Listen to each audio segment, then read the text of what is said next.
جان تو دیکھ رہے اس دنیا کو کتنی بدل گئی ہے نا یار. سب کتنے کھوکھلے ہو گئے ہیں نا. بظاہر سب ٹھاٹ بھاٹ میں لگ رہے ہیں لیکن اندر سے خالی ہیں, ادھورے ہیں, کھوکھلے ہیں. لوگ گندگی کو پسند کر رہے ہیں, گندگی میں رہنے کو پسند کیا جا رہا ہے, گندگیوں میں آگے بڑھنے کی پلاننگز کی جا رہی ہیں, کوششیں کی جا رہی ہیں, اور پھر رونا روتے ہیں کہ سکون نہیں ہے, اطمینان نہیں ہے. ارے بھائی سکون کیسے آئے گا جب دل بے ایمان, نیتیں خراب, اعمال بگڑے ہوئے, تو کہاں سے آئے گا سکون؟ کہاں سے آئے گی دلوں میں وہ اطمینان والی, سیٹسفیکشن والی فیلنگز؟ آج انسان جو انسانیت بھول رہا ہے, مسلمان جو مسلمانیت بھول رہا ہے, یہ سب ان کی اپنی منمانیوں کا نتیجہ ہے. اللہ نے کہا تھا یہ نہیں کرو, اور انسان نے کہا خیر ہے کچھ نہیں ہوتا. اللہ نے کہا یہ کرو, انسان نے کہا بعد میں کر لیں گے. ارے ان راستوں پہ نہیں چلو, برباد ہو جاؤ گے, تباہ ہو جاؤ گے.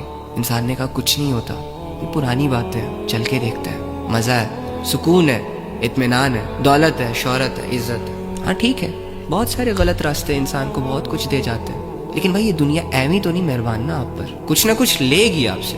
آپ کے دل کا سکون, آپ کے دل کا اطمینان, آپ کی زندگیوں کی راحتیں, یا اگر چلو یہ چھوڑ بھی دیا نا تو اللہ کا تعلق لے لے گی آپ سے. بھٹکتے پھرو گے دنیا میں, لوگ یاد آئیں گے, چیزیں یاد آئیں گی, رشتے وشتے یاد آئیں گے, اللہ نہیں یاد آئے گا.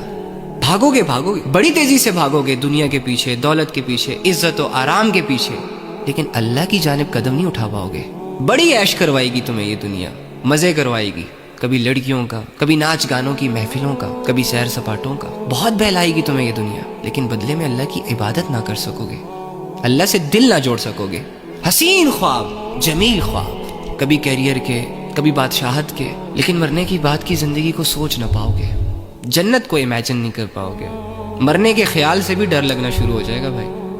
تو یہ دنیا آپ پر ویسے نہیں مہربان ہوگی, بڑی مطلبی ہے, بڑی فریبی ہے. تو اس کی چال بازیوں سے بچنے کے لیے, زندگی کو ایک ہمیشہ صحیح ڈائریکشن میں رکھنے کے لیے ضروری یہ ہے کہ تمہارے پاس اللہ کی کتاب کا نالج ہو. تمہیں یہ پتہ ہو کہ میں نے اپنے رات اور دن کو کیسے گزارنا ہے. تمہیں یہ پتہ ہو کہ میری باؤنڈریز کیا ہیں, میری لیمٹس کیا ہیں. تمہیں یہ پتہ ہو کہ جب میں گر جاؤں تو مجھے اٹھنا کیسے ہے. لوگوں کی باتیں میرے دل کو چیریں گی, لوگوں کے ٹونٹس, لوگوں کے روڈ بیہیویئرز اگر میرے دل کو توڑ دیں, اور اس چیز سے میں ایک ڈی موٹیویشن کی طرف جا رہا ہوں, تو مجھے دوبارہ اپنے صحیح ٹریک پر, اپنے پوٹینشیل کے ساتھ, اپنی انرجی کے ساتھ کیسے آنا ہے یہ تمہیں پتہ ہونا چاہیے. اگر تو نے یہ سب نہ سیکھا تو ہر ایرا غیرہ 2-4 باتوں سے ہی تجھے مار کے چلا جائے گا, 2-4 وسوسے ہی تجھے الجھا دیں گے. جب منزل ہی نظر نہیں آئے گی تو منزل کی طرف قدم کیا اٹھاؤ گے, راستہ کیا ڈیسائیڈ کرو گے. دنیا نے ہمیں اتنا الجھا دیا ہے کہ ہمیں ہماری زندگیوں کا مقصد نہیں سمجھ آ رہا. مجھے ایسا لگ رہا ہے جیسے میری زندگی کا مقصد بس یہی ہے کہ کھایا پیا,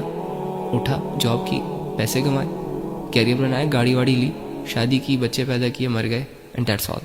نہیں, ان یونیورسٹیوں کے ناچ گانوں نے, یہ پارکوں کے کانسرٹس نے, اور یہ ٹک ٹاک کے مجروں نے ہمارے نوجوانوں کو مار دیا ہے.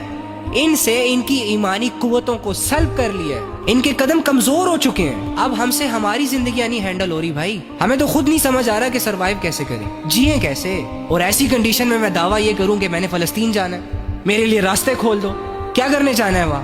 ان پر بوجھ بننے جانا ہے. آج ہم اس قابل ہی نہیں ہے کہ کسی کے کام آ سکے, کسی کا بوجھ ہلکا کر سکے, کسی کو فائدہ پہنچا سکے. بس خودی میں زندگی, مریں گے, کفن دفن ہوگا, بس دفنا دیا جائے گا. کوئی کیوں یاد کرے گا مجھے, کوئی کیوں یاد کرے گا تمہیں؟ کیا احسان ہے تمہارا لوگوں پہ؟ کیا کیا تم نے کسی کے لیے؟ جو بھی کیا اپنے لیے کیا. اس امت کو تو تب یاد رکھا جاتا کہ جب یہ دوسروں کے کام آتی, اس قابل ہوتی کہ لوگوں کی بھلائیوں میں استعمال ہوتی. اس امت نے فیل کر دیا ہے خود کو گناہوں کی وجہ سے. اب میرا اور آپ کا شمار غیرت مند لوگوں میں, مجاہدوں میں, بہادروں میں نہیں ہوتا بھائی, نہیں کیا جائے گا, بلکہ بے حس, ذلیل, رسوا, کمزور, بے وقوف, بزدلوں میں لکھا جائے گا. تو آپ کو یہ بات بری لگے یا اچھی لگے, ہر بندہ اپنی اصلیت جانتا ہے, اور اللہ ہر بندے کی اصلیت اس سے بھی اچھے طریقے سے جانتا ہے. تو ہم بحیثیت ایک قوم گر چکے ہیں. اپنی زندگیوں کو ٹھیک کرو, مزید برباد نہ کرو خود کو, اپنے اندر ایک اچھا چینج لاؤ. رب ہو کے کہہ رہا ہے کہ میں تمہارے ہر عمل کو دیکھ رہا ہوں, کہ لوگوں سے تو میں چھپ رہا ہوں. اگر لوگوں کو میرے گنونے اعمال پتہ چل گئے, میرے گناہ پتہ چل گئے, تو میرا تو نام ہی چلا جائے گا, میری تو عزت ہی چلی جائے گی. لیکن وہ رب جو عزتوں کا مالک ہے, اس کا ایک دفعہ بھی نہیں سوچتے کہ اس نے یہ کہا ہوا ہے کہ تو جو کچھ بھی کر رہا ہوتا ہے میں اس کو دیکھ رہا ہوتا ہوں. جب یقین دل سے نکلتا ہے نا تو باتیں محض باتیں رہ جایا کرتی ہیں.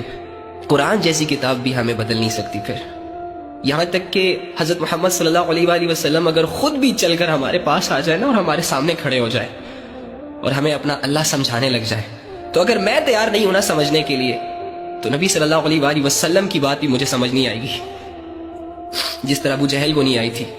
تو یار ہم اس لیول پہ جا رہے ہیں آہستہ آہستہ، یہ گناہ اور یہ گمراہیاں اور یہ بے حیائیاں ہمیں اللہ سے دور لے کر جا رہی ہیں۔